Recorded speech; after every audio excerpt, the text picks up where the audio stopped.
everyone. Welcome back. I'm home in a familiar setting, and I can feel the streak beckoning me. The tips, they need to be touched, and we're back, and I'm very excited to be home. We're here for Simply Sessions, and we get to do it live.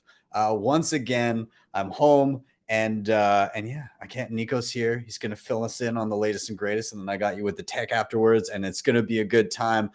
Everybody in the chat, I'll be putting that up on the screen as we discuss. So keep those comments coming as we go. Of course, for the first time in a number of weeks, this is live. Anything can happen. So I defer to my friend Bill here.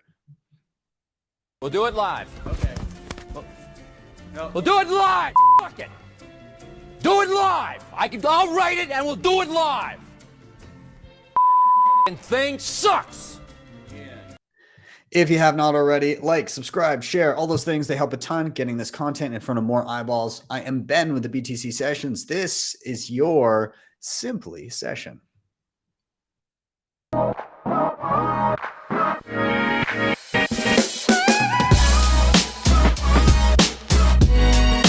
Rogan and Bitcoin.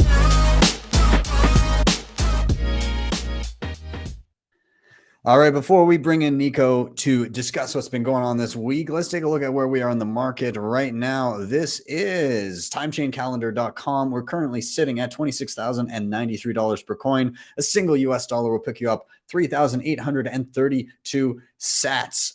In terms of fees, it looks like 14 sats per byte for next block. If you're willing to wait a little bit, 9 sats per byte should do you. Don't be broadcasting anything short of 4.5 sats per byte because you'll get purged from the mempool. And then in terms of Bitcoin mined, 19.47 million of them. That's 92.7% of the total supply. Shout out to sponsor of the show, hodlhodl.com. If you're stacking sats and you've got some priorities in mind, like peer-to-peer trading, instant self-custody, no KYC, you can head here. Super simple. Sign up with nothing more than an email address. Once you're in, scroll down, choose a currency, a payment method, an amount. You'll be able to view offers immediately and start stacking non-KYC sats in no time. They also have a peer-to-peer lending platform in which nothing is ever rehypothecated. Check them out today, hodlhodl.com. Link is in the show notes down below. When you do stack those non-KYC sats, you're going to want to store them in some of the most secure hardware on the market. And CoinKite is no joke. They've got a ton of awesome stuff. The Cold Card Mark IV is my go-to device. I have a ton of other awesome stuff from them, like the Tap Signer, the Sats Card, the Blog Clock, the Open Dime, and coming soon, I've already pre-ordered mine. Have you? The Cold Card Q1 comes out later this year. It looks absolutely beastly, so be sure to pick up yourself. If you want to reserve one or grab anything else I mentioned, head to coinkite.com. Use code BTC Sessions for 5% off everything in the store. Now, you also want to have robust backups for your wallets, and Cedar, sponsor of the show. Love these guys. They have one of the most robust steel backups on the market. Their disc and capsule design keeps your seed phrase safe from the elements, fire, water, corrosion, all of that. Everything you need is in their beginner or starter set. Big ass mallet and a ton of security around your seed phrase. Check them out today. Links are in the show notes down below, and it'll give you everything you need to back up 2 full seed phrases. You can always get more discs and capsules later. Now, speaking of multiple seed phrases, if you're looking to dive into multi-sig, namely assisted multi-sig, look no further than nunchuck.io. They have their Honey Badger product in which they will hold a single key and you'll hold the rest of the keys in a multi-sig quorum. It's super easy to set up. It handholds you the whole way on your mobile device, and you can pair it with things like the Tap Signer, the Cold Card, and a ton of other hardware options. Super easy to set up. It has baked-in inheritance planning, so your sats get to your next of kin, and the whole thing is non-KYC. You don't need to give any personal information in order to set it up and have it work for you. Check them out, nunchuck.io. And finally, Start9, your sovereign computing solution. Love these guys. While I was traveling, it was seamless interacting with my Start9 server, and I host my whole Bitcoin stack there. So you can get one of these plug-and-play devices. Super easy to do. You can run Bitcoin Core, Lightning, mempool.space, your data, files, passwords, photos, even Nostra relays and clients, all that great stuff. You can get a device, anything from their entry level all the way to what I'm running, an absolute insane device called the Server pure. Either way, you will be set with Start9. Check them out, start9.com. And with that, I'm going to stop my rambling. Need to get in my buddy here. Dude, it's been far too long. Far too long. Dude, our tips started to get desynchronized. It's too long of distances. Like I tried to connect through my Start9 Pure. I don't know what was going on. It maybe Tor or something. I have no idea. But now that we're together, I feel the urge of making tutorials once again. So yes, it's like the tips, they forked for a while and then we settled on the longest chain. We're back. It's true. It's true. It's true. But missed you, man. We tried to hold it down. We did it. I think we did it. We did pretty good remotely for a minute. By the way, for anyone who's curious, I am literally streaming live from the floor of BitBlock Boom. So it's going to be an interesting show today, man. Yeah, man. I'm excited to chat what's been going on, and I'm so sad I can't be at BitBlock Boom, but I will be seeing you coming up at another event in the fall, and I'm sure we'll start talking about that. Either way, the first comment to pop up: hair tips are touching. Awesome. Well, dude, let's chat news. What's been going on? What do you want to chat about here? Yeah, so first, I want to start off with this post that was originally posted by Jimmy Song, and it was posted a while ago, but Jimmy Song was discussing the reasons as to why Joe Rogan hasn't brought up Bitcoin, right? And he really goes kind of in depth, and it's a really important question because the last time Joe Rogan had a Bitcoiner on was Andreas Antonopoulos. And without a shadow of a doubt, you can't ignore what's been happening, whether that's Nayib Bukele of El Salvador, Bitcoin becoming legal tender, or, of course, Michael Saylor making the rounds, like being this Bitcoin evangelist. It's a big deal. And Joe Rogan is known for covering those types of topics. And it's really strange as to why he's been avoiding this completely. And I think Jimmy had a really, really good response here. And I think he wrote this directly on Stacker News, and I think he tweeted it out as well. So I'm going to read some of it. It is very, very long, but it does get into some of the reasons as to why he believes that Joe Rogan, the most popular broadcaster and entertainer in the world, 11 million average plays per episode, hasn't brought on a Bitcoiner for 7 years now. It's been quite a long time. So Jimmy goes on to say, Joe Rogan has sidestepped Bitcoin discussions for the past several years, despite previously hosting Andreas Antonopoulos multiple times. What's stopping him from inviting more Bitcoin enthusiasts? At the heart of it, Rogan simply may not be interested. Delving into Bitcoin discussions means wading into the relentless debates between Bitcoin and altcoin supporters. Every Bitcoiner who touches on Bitcoin faces the pressure of giving equal time to altcoin enthusiasts. This tug of war is daunting, and Rogan likely prefers to sidestep it. Consider the case of Lex Fridman, who has faced criticism from both sides for trying to strike a balance. It's why Rogan doesn't have anyone on to discuss abortion, for example. It's a controversial topic. Anyone you will have on will destroy your standing. So it goes on to say the controversy will remain on Bitcoin versus altcoins, and that's something he'll be able to avoid. He needs more conviction before he'll be able to talk on his show, and that's not something he has yet. So instead of trying to bully him into having a guest on, just point out the obvious. Fiat money is the cause of a lot of the societal degeneration. Whether he gets it sooner or later will be up to him. So what's your take on that, Ben? Curious. I mean, if I didn't quite understand the difference between Bitcoin and everything else, it would be difficult to navigate trying to, because at the second that you say anything about Bitcoin, you get all of the shitcoiners chiming in, say, oh, this is better, this is the other thing. And how do you, unless you give it considerable time, how do you siphon through all that information? Like if he knows that he just doesn't have the time to go, like it's clear he understands that CBDCs are a panopticon and just like this horrible thing that is looming over humanity in the near future. But I don't envy anybody in a public position that needs to go through their Bitcoin learning curve, because the scrutiny is harsh. And I mean, myself and others have kind of, if you weren't a public persona at the time as you were learning, you got to go through your shitcoin phase relatively unscathed in terms of scrutiny from others, and you got to learn and then figure out where you were. Whereas as soon as you're public, if you make a misstep, then Bitcoiners can be an abrasive bunch, we'll say. And like that's good. That's the immune system. But at the same time, it can be tough. It can be definitely tough to learn in that environment. So I get it, and I think I partially agree. Yeah, I agree. I partially agree, but at the same time, it's like, at what point would you say it's a disservice? At what point? Because it is like, I think Jimmy nailed it at the end, where it's like, look, like a lot of these societal issues that Joe Rogan is so passionate talking about, like he's talked about CBDCs. He said, fuck that. Like to be blunt, right?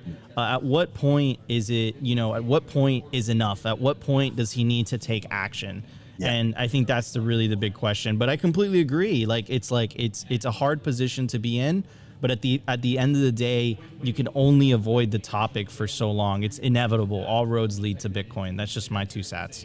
Yeah, he'll get there. Well, I feel like there's going to be a little bit of shitcoining in between, or there's going to be a little bit of not fully understanding. He's not just going to dive balls deep into Bitcoin maximalism or anything anytime soon, but he'll get there, and yeah, we'll get to watch it live, I suppose. Yeah, 100%, 100%. So in other news, it looks like Europe beat the US to the punch. Europe launches first spot Bitcoin ETF. Here's more of the article. It says, in what is certainly an important moment for the industry as a whole, Europe has launched its first spot Bitcoin ETF called the Jacobi FT Warschauer Bitcoin ETF. The service is in regulatory compliance with the Guernsey Financial Services Commission and has been listed on Euronext Amsterdam 2 years after its approval. The official launch shows Europe's initial spot Bitcoin ETF, as the United States has seen a plethora of companies submit applications. Alternatively, Jacobi has approved for the fund in October 21, following plans to list in 2022. The firm ultimately pushed back the launch date due to circumstances. The last few months have seen spot Bitcoin ETFs become the talk of the digital assets industry. A host of applications in the US from digital asset firms and traditional finance entities alike have seen the offering increase in importance. Now Europe has officially seen the launch of its very first spot Bitcoin ETF. So if you kind of zoom out, because again, if you just look at Europe by itself, you could say it's noise. Canada has spot Bitcoin ETFs. Europe has spot Bitcoin ETFs.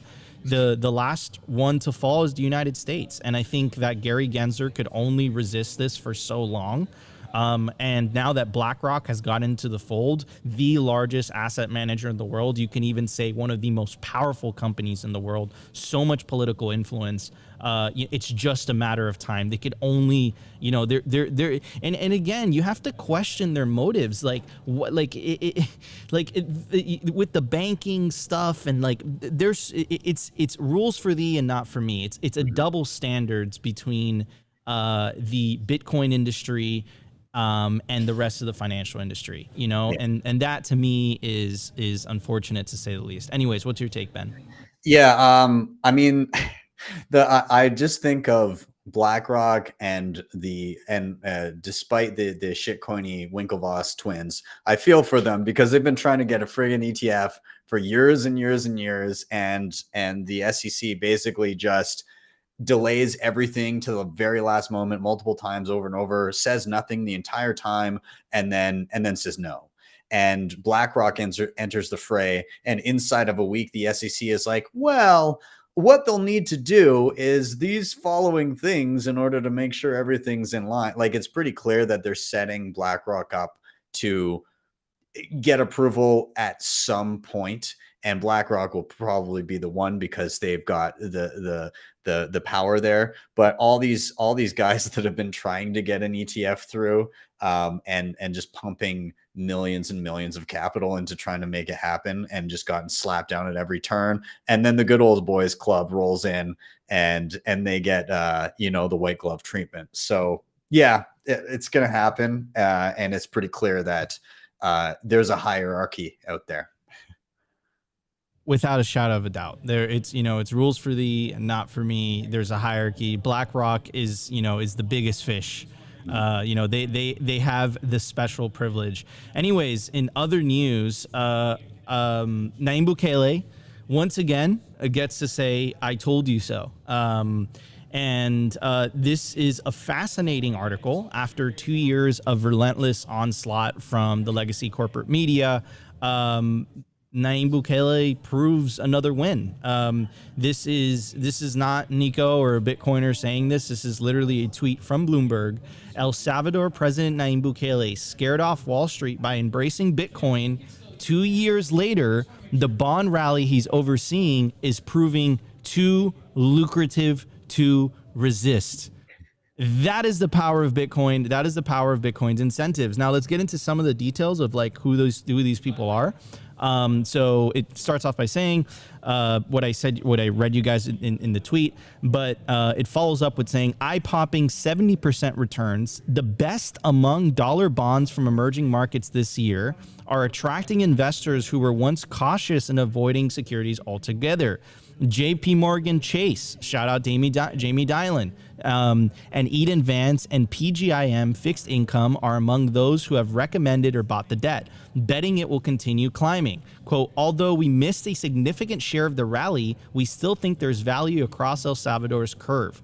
JP Morgan Research Strategies Ben Ramsley, Nashat Pujay, and Gorka Laguna wrote in July note, moving overweight on the debt, there's room for this credit to keep outperforming, right? And again, I don't think it's a coincidence that the country that adopted Bitcoin as legal tender made Seyfeddin Ammous a president, an economic advisor, right? So they're embracing Austrian economics. I don't think that's a coincidence that is the country that has the best dollar returns out of all emerging markets, right?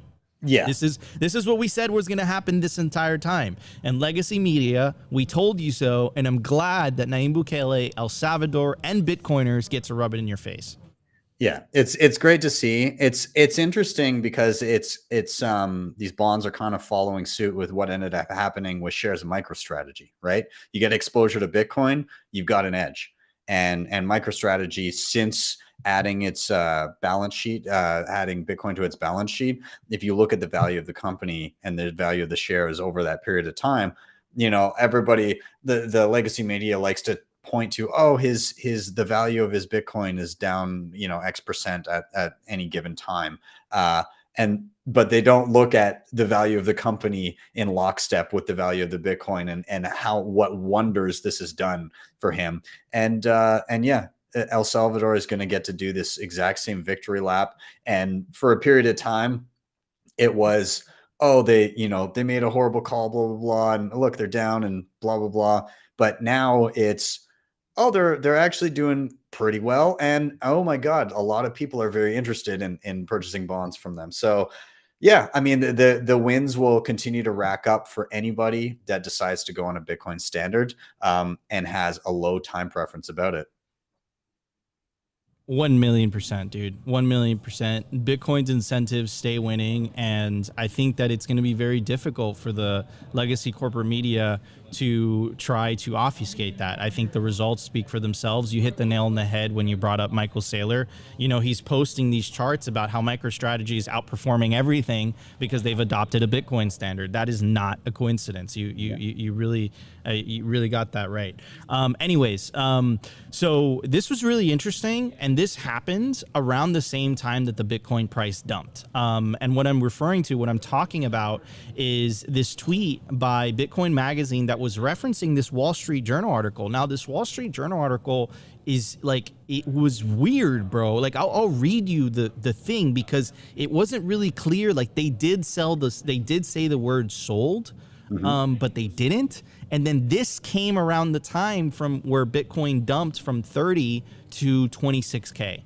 And it was community noted on Twitter. So it's very strange. But by the way, right, check this out. And again, there's no conspiracies, but there's also no coincidences, okay? They're talking about Elon Musk SpaceX sold all its $373 billion Bitcoin, right? Mm-hmm. What company does Elon also own? Yeah, Tesla.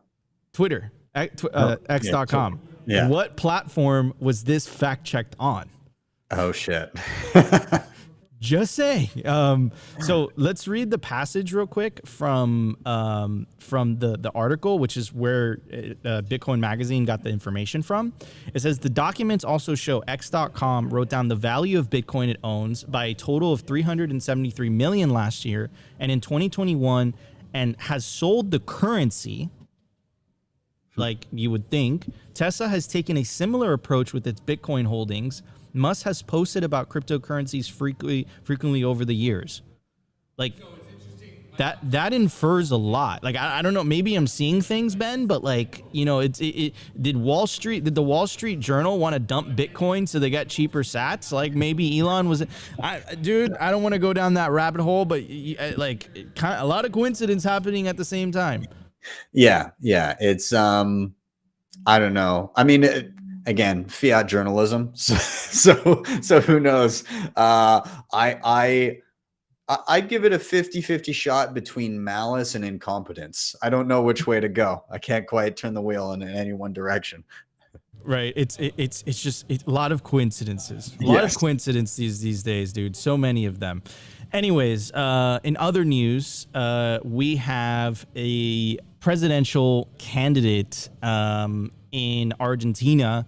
He is a libertarian, and he is an Austrian economist. Now, Javier Milei is interesting because he's done multiple interviews where he has literally come out and has said that central banking is a scam, that inflation is a hidden tax by politicians, that central banking itself is the problem, that Bitcoin is a natural response to central bankers' shenanigans, and he's talking about this publicly. Now, normally this wouldn't matter. It would have no significance, but the significance of it is the fact that this guy won the presidential primary by 12 points, by 11 points, 11 to 12 points. And then why did he win this? Because Argentina is currently dealing with 120% inflation. People are sick of it. They're seeking a solution. And dude, we might get a Bitcoin president of a major country. Argentina is a very, very, very big country. And this guy has a really good shot at winning the presidency, ending the central bank, and perhaps taking Bitcoin. Here are some of the things that he has said specifically to get into some of the details. So it says Milei's plans includes slashing spending by at least 13% of the GDP before mid-2025 by dramatically downsizing public works, reducing the number of ministries, removing subsidies and capital restrictions that would allow businesses to transact in dollars. More drastically, he also plans to shutter the central bank, which he said has no reason to exist. Dude, that is like, in terms of the Overton window, dude, he's shifting that. Like, he's shifting that so hard. And that is important because, dude, even if he doesn't win, right? Like, even if this guy, you know, doesn't win the election, he's moving that. He's making this rhetoric acceptable in the eyes of the public. So it goes on to say central banks are divided in 4 categories: the bad ones, like the Federal Reserve; the very bad ones, like the ones in Argentina; the horribly bad ones, the horribly bad ones, and then the Central Bank of Argentina. If Milei wins the presidency, he plans to hand over the keys to the central bank to economist Emilio Campo, his informal advisor on the dollarization program, so that he can shut it down. So dude, like, I mean, I don't know, Ben, like, this is crazy. You know, that what's that meme that we say in Bitcoin? It happens slowly at first and then all at once. Yeah. It's wild to see, in particular in the country that signed the restructuring plan with the IMF that had the conditions to basically make it as difficult as possible to deal with Bitcoin and give all these restrictions to entities dealing with Bitcoin. I would love to see, I would just love to see the stirring of the pot of him getting in and just like quashing all of that and just, again, like, I don't know a ton about the guy and his policies, but I've seen a whole bunch of clips of him being, compared to other politicians, very controversial with some deep-rooted major institutions.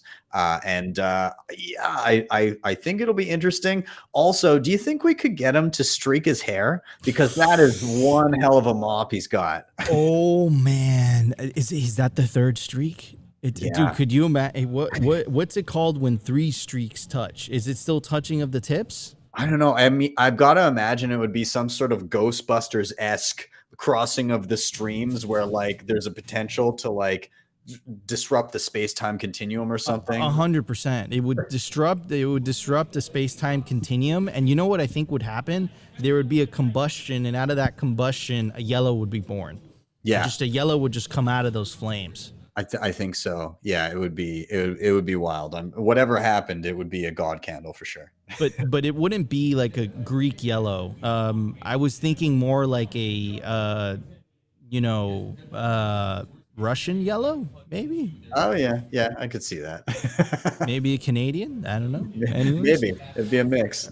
Anyways, all right. So the last part of the news is a little bit dark, but I think so. Sophie, for anyone who doesn't know, it's my fiance, and she did a cover on a song that has gone absolutely viral. It has broken the internet. It's called "Richmond North of Richmond." And the reason that I believe this song went viral is because a lot of people are enduring economic hardships. And I think that the political environment today is a reflection of people's desperation. They continue to seek a political solution, meaning they believe that a specific candidate is going to get them out of their problems. But they don't realize that it doesn't matter which party's in power, whether it's the conservatives or the liberals, the issue remains the same. As long as there's a bureaucratic elite that have the ability to create money for free, that the rest of us have to work for, the incentives are misaligned. And I think that this song, the reason it blew up the way that it did is because it really struck a chord. People are realizing, but where I think they're mistaken is they're putting their frustrations on politicians and political parties, and they're not putting their frustrations on what the actual problem is, and the problem is money. So Sophie came up with the idea of covering the song, but actually adding a Bitcoin spin and presenting a solution at the very end. And of course, that solution is the separation of money and state. I love it. All right, I'm gonna play the beginning. I'm gonna take it to the end of the first chorus, and then anybody that likes the cover, hit up Twitter. Everybody is retweeting it. It's all over, and it's fantastic. She did a great job. So I'm gonna do full screen for this one, man. Here we go. My soul, working all day, overtime hours for bullshit pay, so I can sit out here and waste my life away, drag back home and drown my troubles away. It's a damn shame what the world's gone to for people like me and people like you. Wish I could just wake up and it not be true, but it is. Oh, it is living in the new world with an old soul. These rich men north of Richmond, Lord knows they all just wanna have total control. Wanna know what you think, wanna know what you do, and they don't think you know, but I know that you do, 'cause your dollar ain't shit, and it's taxing no end, 'cause of Richmond, north of Richmond. Oh, I wish politics. Oh, I love it. It's so good. It's so good. I'm so stoked that that everybody appreciated that as much as I do. Dude, it's it's the Bitcoiners rendition of this song that I really think represents our movement. I really think it does. At the very end, I included some B-roll of Ben in there, some B-roll of other Bitcoiners, and the last message is the message that I told to you guys before we played the video. But yeah, man, it's Ben, can I say what your talent is? Huh. You, huh? What, you can say whatever the hell you want, man. Okay, so Ben, in case anyone doesn't know, he knows how to sing. Well, I'd say not as good as Sophie, that's for sure. I mean, I would love to see a Richmond, north of Richmond, a cappella between you guys. Oh my. Maybe we'll do some sort of. I got to get one out to one of those Rockamotos. I haven't been able to attend yet, or we'll have to have some sort of like amazing Bitcoin karaoke night or something like that. Actually, funny story, back when there was going to be Bitcoin 2020 before it got canceled, myself and Stefan Lavera were going to host a karaoke night as like one of the events. But everything fell through because, the world shut down, unfortunately. Yeah, dude, it's crazy. It's crazy stuff. All right, so the big news of today, and we're going to end it with this, and I think the song was great. It was a great preface to this specifically. This is the separation of money and state. I believe that this is one of the most sophisticated attack vectors that the U.S. government is going to try to use in order to attack Bitcoin. This is Zach Herbert. He's the CEO and founder of Foundation. They make a great hardware wallet. It's called the Passport. And he's referencing the Tornado Cash founder, Romain Storm, arrested by the FBI. So we'll touch back to what that story was, but it's actually a story that we've covered on Simply Sessions. And basically, it was for the first time in U.S. history where an open source developer was charged with a crime, and not only that, open source software was sanctioned by the U.S. government. And that sets a very dangerous precedent. Mm-hmm. What happens when they say, for example, that running a node, running software, is breaking sanctions? Right? When you run a node, man, you have a copy of the blockchain. You have a copy of every single transaction that's there. Mm-hmm. Right. And some of those transactions, what I believe they're trying to do is they're setting a precedent. They're setting the attack vector. And it's really, really scary. Now, Coin Center, which is a lobbying arm for the Bitcoin and shitcoin industry, initially replied to this back when the news broke out. It was roughly a year ago. And it goes on to say, today, Coin Center, along with a group of normal privacy-seeking workers, donors, and public activists, filed a lawsuit against the Treasury Department to keep privacy normal, to delist Tornado Cash privacy tools from sanctions, and to enjoin Treasury from enforcing against ordinary Americans exercising their self-evident and basic rights to privacy. Like, I can't believe we live in a world where, where the government is sanctioning software. Mm-hmm. Like, I get it. Like, fine. Like, you could have said, okay, this software was used by criminals. Perhaps, the developer, Roman, benefited from it financially. But you could make the argument that people that run nodes that, are enabling Lightning transactions, you could say they're benefiting from it financially. This sets an extremely dangerous precedent. This is uncharted territory. And mind you, this lawsuit that Coin Center filed, they lost that lawsuit. And this guy, Roman, was just arrested yesterday. This is scary stuff. And they will use this. They're starting with Tornado Cash, which is this open source software no one really pays attention to. No one really knew. They use the North Koreans as the straw man, as the justification, right?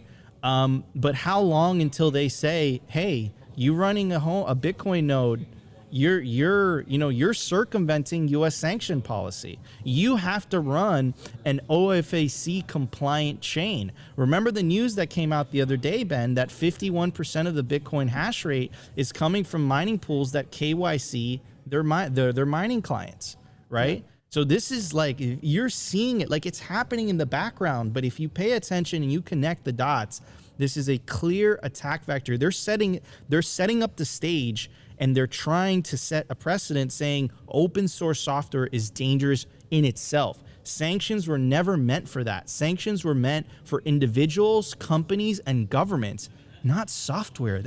What is software but code? It's just speech, right? It's a tool, so it's insane. And of course, like, why is this happening?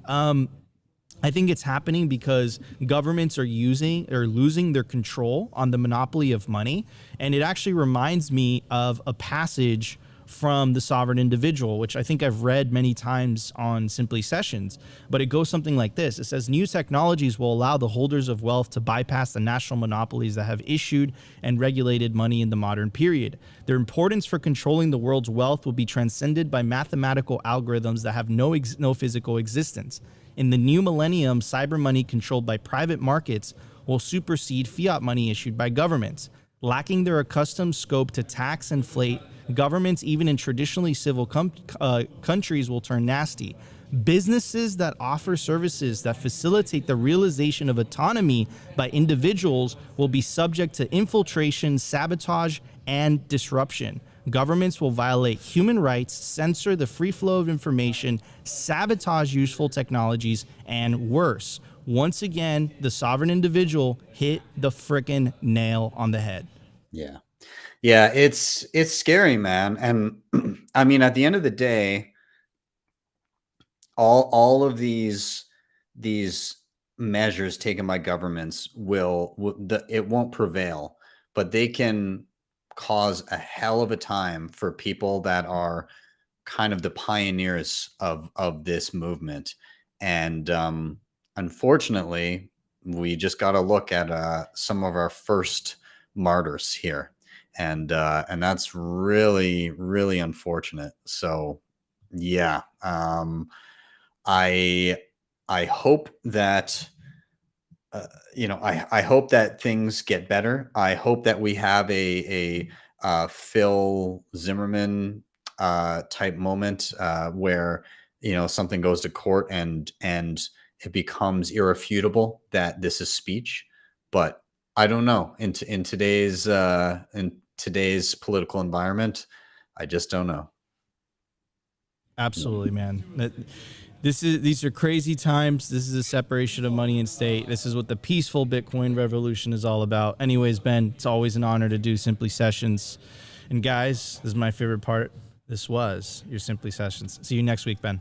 Later, man. Have a good time at BitBlock Boom. Thanks, buddy. Peace. See ya. All right, everyone. Before we wrap up, let's take a quick look at the tech and news updates for you. So I'm just going to pull up my screen here and we'll rattle them off. We'll get everything covered for you. Okay, so up first, I wanted to give a tip of the hat to Bitbox. They added in Miniscript support. So what is Miniscript? Effectively, it's going to make way for a ton of great things, especially in and around how you can very granularly control the credentials to your Bitcoin down the road. So what do I mean by that? Let's say you set up a multi-sig and it's like a 3 of 5. You can have it so that it degrades over time. For the first X number of blocks, it's a 3 of 5. But after a certain number of blocks, then all of a sudden you don't need 3 of 5, you need 2 of 5. And then if you lost other keys, eventually it could be 1 of 5. And it could be set like that unless you do a transaction. So it allows this programmability to how you can spend Bitcoin, and makes it accessible to all through hardware devices and software. So that's awesome. Excited to see that roll out. We got a couple of Nostr updates. So Nostr, like Nostur, is a client.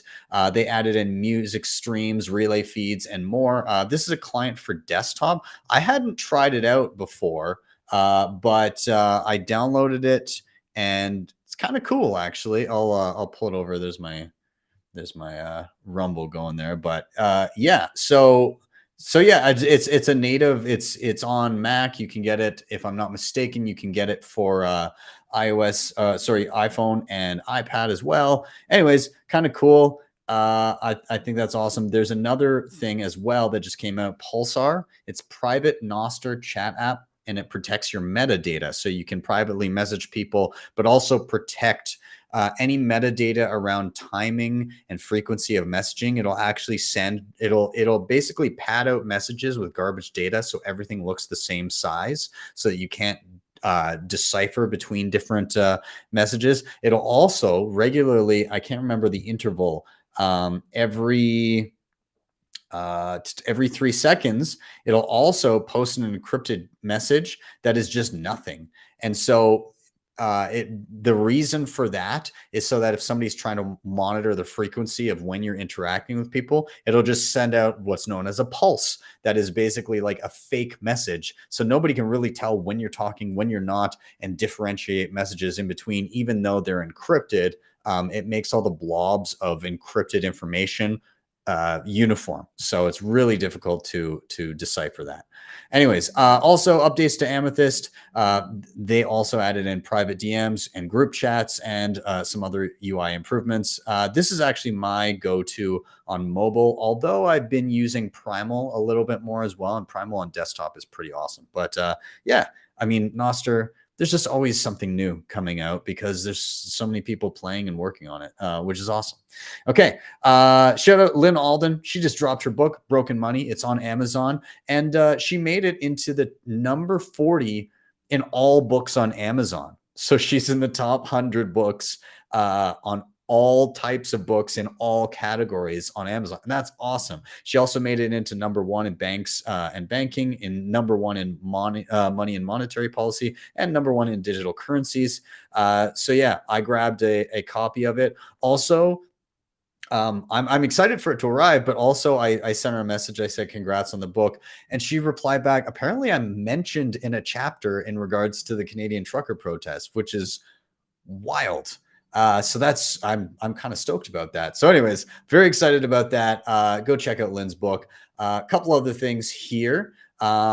This is interesting. So a number of you will be familiar with Steve Barber and Upstream Data. They're basically a Bitcoin mining company that goes and captured flared oil and gas wells and uses the methane and other waste gases to then use that energy and mine Bitcoin with it. And they've been in Alberta for quite some time. Anyways, this is the premier, or basically kind of like a senator or a governor of my province, Alberta. And here she is visiting Steve Barber at his company up in Lloydminster, Upstream Data.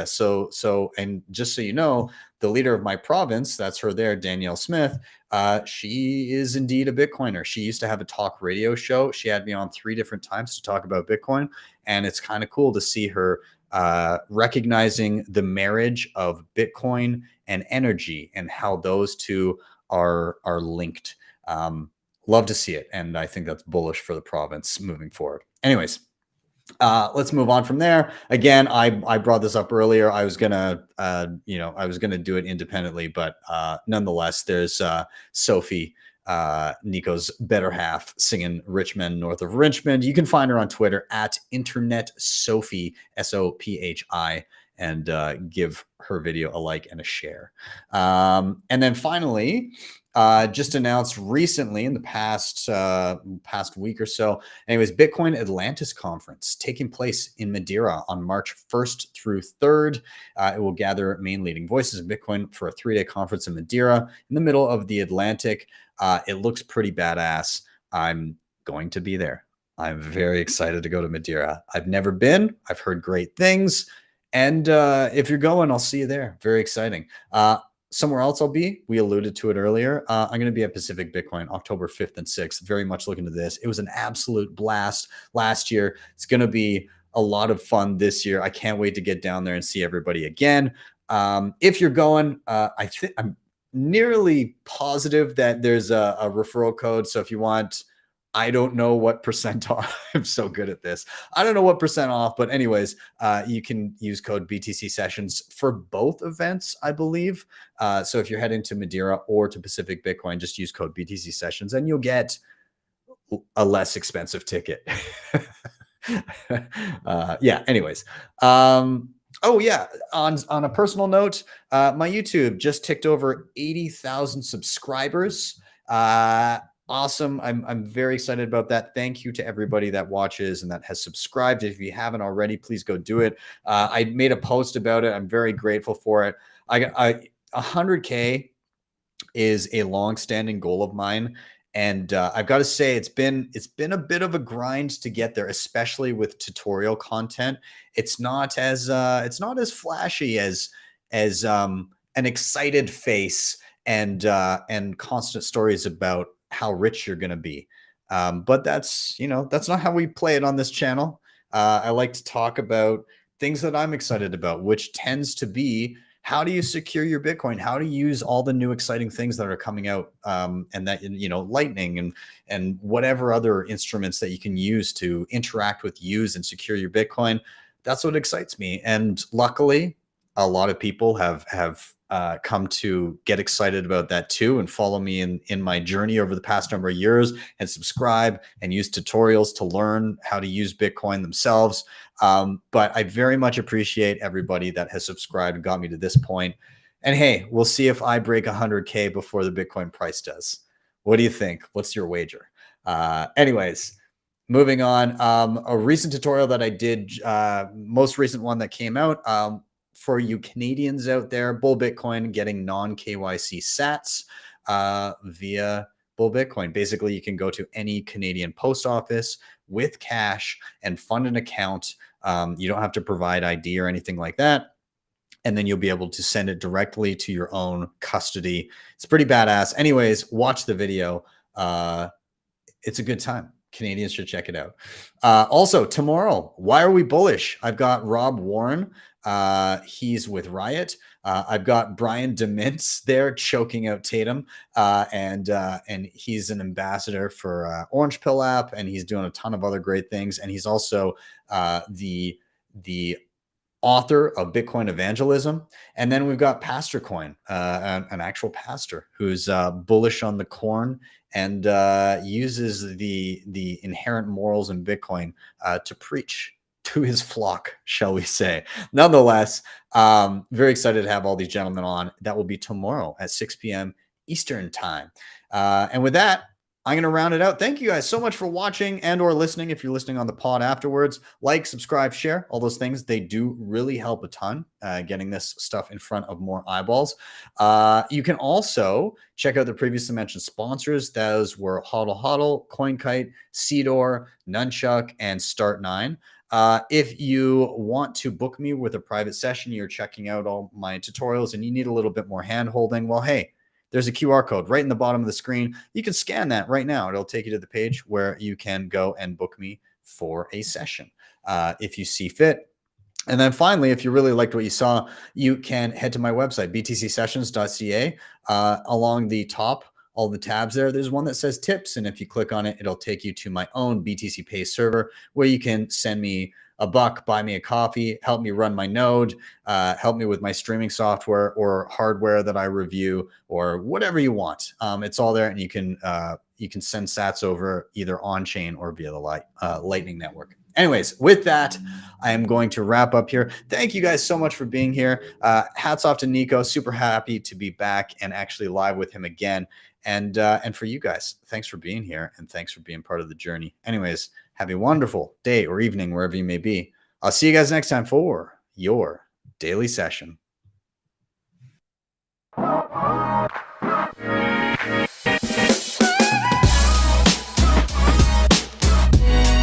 Hodl the Bitcoin.